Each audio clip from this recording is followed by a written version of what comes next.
শুক্রবার চতুর্থ জনজাতি গৌরব দিবস উপলক্ষে শহরে একটি র্যালির আয়োজন করা হয়। এদিন এই র্যালিটি স্বামী বিবেকানন্দ ময়দান থেকে শুরু হয়ে রবীন্দ্র ভবনের সামনে এসে সমাপ্ত হয়।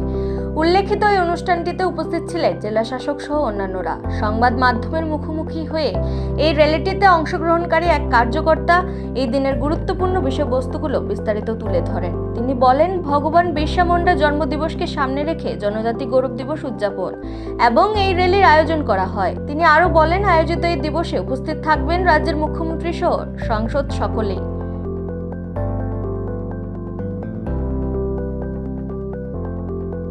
গুরুত্বপূর্ণ দিন, এই গুরুত্বপূর্ণ সামনে রেখে আমাদের আজকে যে র্যালি, এই র্যালির মাধ্যমে আমরা সমস্ত জনজাতি সবাই মিলে, শুধু জনজাতি গৌরব দিবস বলে জনজাতিই না, আমরা সকল অংশের, আমরা ত্রিপুরাবাসী জাতি জনজাতির সকল অংশের মানুষকে নিয়ে আজকে আমাদের যে জনজাতি গৌরব দিবস, এই গৌরব দিবসকে আমরা বিভিন্ন কালচার প্রোগ্রাম এবং আমাদের জনজাতিদের খান পান, আমাদের ট্রেডিশনাল ড্রেস, বিভিন্ন আনুষ্ঠানিক প্রোগ্রামের মাধ্যমে আজকের আমাদের যে জনজাতি গৌরব দিবসকে আমরা উদযাপন করব।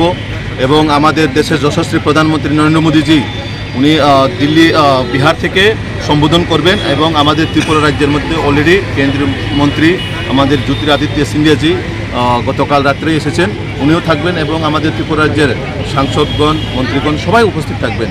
এবং আমি সমস্ত ত্রিপুরাবাসীকে একটাই বার্তা দিতে চাই, আমাদের ভগবান বিরসা মুন্ডার জন্মদিনকে সামনে রেখে আজকে আমাদের যে কালচার সাংস্কৃতিক প্রোগ্রামের মাধ্যমে, বিভিন্ন আনুষ্ঠানিক প্রোগ্রামের মাধ্যমে সেটা আমরা সবাই আনন্দ উপভোগ করে পালন করব।